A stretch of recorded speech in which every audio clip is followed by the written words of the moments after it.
Hello friends, स्वागत है हमारे चैनल के एक्सेल क्लास में। आज हम लोग सीखेंगे कि फ़िल्टर किए गए डाटा में हम अपना स्पेसिफाई डाटा कैसे निकालेंगे।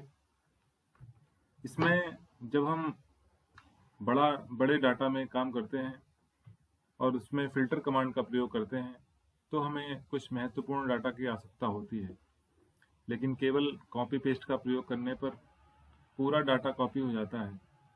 इसके लिए हम लोग सीखेंगे कि स्पेसिफाइड डाटा कैसे निकालेंगे। सबसे पहले आप अपने बड़े डाटा में फ़िल्टर कमांड का प्रयोग करेंगे।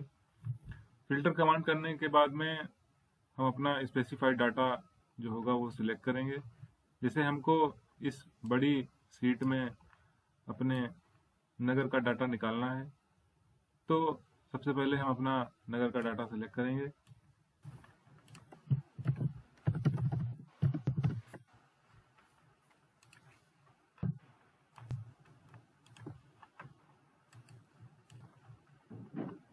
अब हम देखते हैं कि 1 नंबर से 1593 नंबर तक की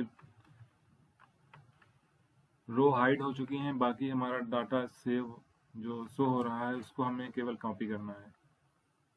हम चाहते हैं केवल इतना ही डाटा आए शीट में, बाकी डाटा ना आए। सिलेक्ट करेंगे। सिलेक्ट करने के बाद में हम फाइंड एंड सेलेक्ट ऑप्शन पे जाएंगे। फाइंड एंड सेलेक्ट करने के बाद में गो टू स्पेशल पे जाएंगे। गो टू स्पेशल में जाके हमें विजुअल सेल्स ओनली, जो हमें केवल डाटा दिखाई पड़ रहा है उतने डाटा को कॉपी करने के लिए हम विजुअल सेल्स ओनली पर टिक करते हैं और ये यहाँ से ओके करते हैं। जिसके बाद में हम डाटा को कॉपी करने के लिए Ctrl+C का प्रयोग करेंगे। यहाँ से हमें जो डाटा दिखाई पड़ रहा है वो कॉपी हो गया है। अब हम नई शीट में, नई वर्कबुक में जहाँ डाटा वो पेस्ट करना चाहते हैं वहाँ पर जाकर और पेस्ट करा सकते हैं। आप वैल्यू करा सकते हैं, पेस्ट खाली कराएंगे या फार्मूला, जो भी आपको कराना है वो हम करा देंगे। अभी हमें पूरा डाटा चाहिए तो इसलिए हमने पेस्ट वाले ऑप्शन पर प्रयोग किया है। अब देखिए हमारा पूरा डाटा केवल जितना हमने सिलेक्ट किया है उतना ही हमको दिखाई पड़ रहा है, बाकी जो सेल्स हैं वो हमें नहीं दिखाई पड़ती हैं।